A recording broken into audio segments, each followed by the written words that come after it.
Broadcasting live from the Business RadioX studios in Atlanta, Georgia, it's time for GWBC Radio's Open for Business.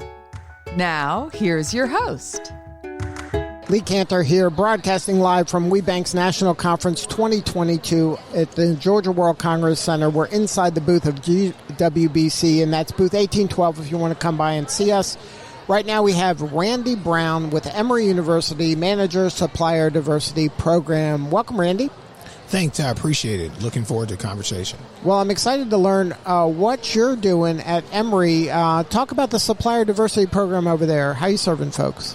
Well, first of all, Emory is listed as the largest employer in the metro area for the last 2 years. We're the largest healthcare in the metro area. Prior to the pandemic, our economic impact was $14.8 billion, including healthcare. Starts adding up to real money right after a while. Yeah, well, that's the economic impact, not spend. The thing for us is that we spent the last couple years, about 20 plus years, focused mostly on our government contracts that we get from NIH, research contracts, and also CDC. We have about $2 billion in research contracts. Bringing me on in 2020, December 2020, my current boss, Scott Schachter, and our CPO, Kevin Nash, and then our VP of Finance, Debbie Morey, wanted to expand the program into supplier diversity and inclusion. So in the first year, we were able to increase our spend exponentially. I think it's around $10 million from me coming on, and including the fact of adding more diverse vendors. One that we talk about the most is the fact of even having a diverse vendor for our sanitation that we deal with. It helps us from a sustainability standpoint, and increasing visibility for Emory as well to be more inclusive within the metro area. And it's one of those things when the enterprise level organizations like yours come into play and start thinking about, hey, let's see if we can engage with these the more of the diverse suppliers. The impact is huge for them. Like a contract for them of $20,000, $50,000, $100,000, it's game changing. You can change their individual, as them as an individual, their family, their community, and for you to be thinking like that and to opening kind of a wider net for folks, it must be very rewarding for you. It is. I think that we look at it from a standpoint of what our mission is. Our mission is to create, teach, preserve, and apply knowledge in the service of humanity. Emory's really known more so for some of the research or the educational pieces that we do. But I talk about the fact that as we continue to do this work, we're in the business already of students, research, and patients in healthcare. By being more inclusive and diverse vendors in the metro area, we're able now to expand those areas where people want to come to Emory for those things that I just mentioned. The best thing about my job is the fact of seeing businesses that mature as they grow. Now, I've only been there a year and a half, but however, we've accomplished a lot. Even using since the pandemic, we usually have a staff fest in the spring right after graduation. Hadn't had it in 2 years. Had it this year. Well, first time ever, we used a certified women-owned minority business, and we sold more T-shirts than we have in the last any staff fest we had prior to me coming. Right, so the impact is real. Like, it's not kind of this hypothetical, I wish this could happen. This is something you're seeing it happen, you're seeing the results, and then the impact that you're making is real. Now, as you're moving forward, why was it important to partner with GWBC? Well, previously, Emory was members of the Georgia Supplier Development Council. Right. But I felt that expanding our reach into other areas and other councils. So the first was Greater Women's Business Council. Sure. Then this year we expanded to the Georgia Hispanic Chamber, and then out Georgia. The more that we're able to expand our reach and engagement, it allows us to get more diverse vendors in because we can't reach them. Right, you don't know everybody. We don't. I try my best, though. I've been here a long time. But, yeah, that's basically the goal, is to try to at least be able to reach out to those that we don't know or to get the word out. So now if there's somebody that wants to partner with Emory, do you have a directory? Is there a way to kind of let them know they exist and to get on your radar? So one thing I would suggest is go and Google in the sense of Emory Supplier Diversity Program. We're revamping the site, so at some point by August we hope to have it changed. But you can email supplier.diversity@emory.edu. Again, supplier.diversity@emory.edu. Send us your capability statement. I always ask that they include at least 2 to 3 things that they feel they can do for Emory. The reason I say that is my background originally was working with an MBE, but also worked in various other positions. But from a sales standpoint, you should already know the customer you're trying to get, right, and you should know some information about them. You also leverage the fact of Emory's name being a very prominent figure in the metro area. However, I also recommend to vendors that come in, don't try to eat a whale. They assume when they see Emory, they're like, oh, it's huge. We've got the Oxford campus, our research, everything else. Focus on what you do. So we've had companies that say they do light bulbs, but they do other. That's it. Focus on the light bulbs. Right. Stay in your lane. Start small, dream big. And that's it. Because we understand that. And the other thing is, don't look at it as your pipeline for all your business. Right.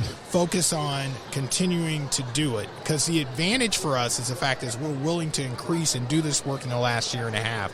And the other piece is, as mistakes happen, things happen, we want to make sure that we are addressing that through a process so that people don't get a bad taste in their mouth. Right. Average employee at Emory is around 15 years. We've got people on staff that have been there 30 years. So you imagine them in these cycles of being used to working in the same way. Some complacent, maybe in the sense of, I'm doing my job, habit forming. So we started a new acronym that we use called PREP. So PREP is something I brought along that basically means pause, reflect, evaluate, proceed. Mm-hmm. Pause before any engagement, reflect on what you've done in the past, and then go ahead and evaluate it from a standpoint if there's an opportunity for a diverse vendor or sole source. We do a lot of scientific, so that would mean that we do. Sure. And then the other one is proceed. We don't want to delay the pipeline of work that needs to be done. And in our case, we're also decentralized because we're such a big university. Some business units have their own procurement department. So I try to focus a lot of that through central procurement, but I also do a roadshow. Right. So you have to go around to introduce these vendors to maybe different groups that wouldn't have been aware because they have their own system internally. Sir. So now it was great advice, I think, for folks out there that are listening when it comes to when you're selling yourself to an enterprise level organization, start small.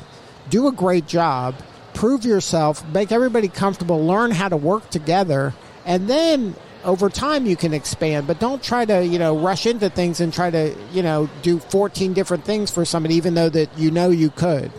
Yeah, I agree with that. I think that I look at it from a standpoint of when we bought a house that had a fireplace, it was a traditional fireplace, not a gas, logs, or gas starter. Right. So I kept having problems trying to build this fireplace. Build the fire. And so I looked it up, Googled it, and then looked on YouTube. So I look at it from a standpoint of igniting your business, right? So in other words, when you're doing it, you need fuel, heat, and air. The fuel is usually the newspaper. Right. The air, the heat is the kindling, which is new wood, thin, and you stack it close together and then spread it out to allow air to come in. That creates a flame, and that's kind of how you want to look at it from a standpoint coming into Emory. The advantage is, as you continue to do that, at some point you find a log that will push you other places. Right. Because I am not that person that's authorized to do that. Right. All I can do is be an advocate. Right. And so in doing so, you know that if you put a new piece of log on right. it ain't going to cook. You're not going to hate anything. anything. So you'll just be frustrated. But it has to be something weathered. It's been through some things. Exactly. The advantage is you get someone with wisdom that's been at Emory that is your advocate. Right. That now can basically say, hey, we're going to push this forward. Right. And I think that's where you develop your relationships. Right. You have to be patient and let it evolve, and you earn your way up the ladder. Yeah, that's definitely true. And the one thing I'll say is that also continue to do your research on whoever you're working with. So if we're not in the news, find out where you can find news about us. Use the student paper. Use the Emory Report, which is our university paper. Mm-hmm. But engage with areas of Emory to try to do that. However, I will say continue to work with the supplier diversity manager because they are your advocate. Right. So many times we develop the relationship, and then months later I'm hearing, oh, well, we're having a problem. I wasn't on the email. Right. I didn't know about it. Right. You couldn't help. I couldn't help. The other thing is having developed those processes in the background that we want to do. Quarterly meetings, making sure that we're doing what we need to do on our part, but also doing the same the for communication the is important. you got to check all these boxes, and that's why you can't fast forward these things, even though you'd like to. You just got to let it play out. It's going to take as long as it takes. Do the best you can, earn your way up the ladder, and do a great job, and then you'll see it'll evolve, and you're going to have more opportunities. I think about it from the standpoint of the pandemic. The pandemic put the country on pause for about 2 years. However, prior to that, everything was microwaved. We're coming out of the pandemic. Now you're trying to accelerate that microwave because you're like, I've had 2 years. Right, I've been waiting. But instead of basically going back to the prep analysis, right? Pausing so you can basically make sure, because things have changed and evolved. Technology has changed. However, the opportunities are going to be there if you're willing to wait, but also be patient and consistent in your communication.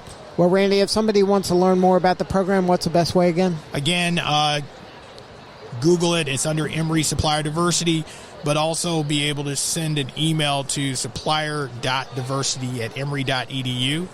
And we ask that you send your capability statement. If you don't know what that is, get with Greater Women's Business Council. They'll help you with that. They'll help you with that. The other one is that you also need to make sure that you are a certified minority vendor. We definitely ask that. The other one is that as you do that, make sure you give us 1 or 2 items that you feel you can provide for Emory. But stay in a smaller... Superpower, the thing you do best. Yes. Well, thank you again for sharing your story. You're doing important work, and we appreciate you. Thank you. This is Lee Kantor. We'll be back in a few, broadcasting live from WBENC's 2022 National Conference inside the GWBC booth.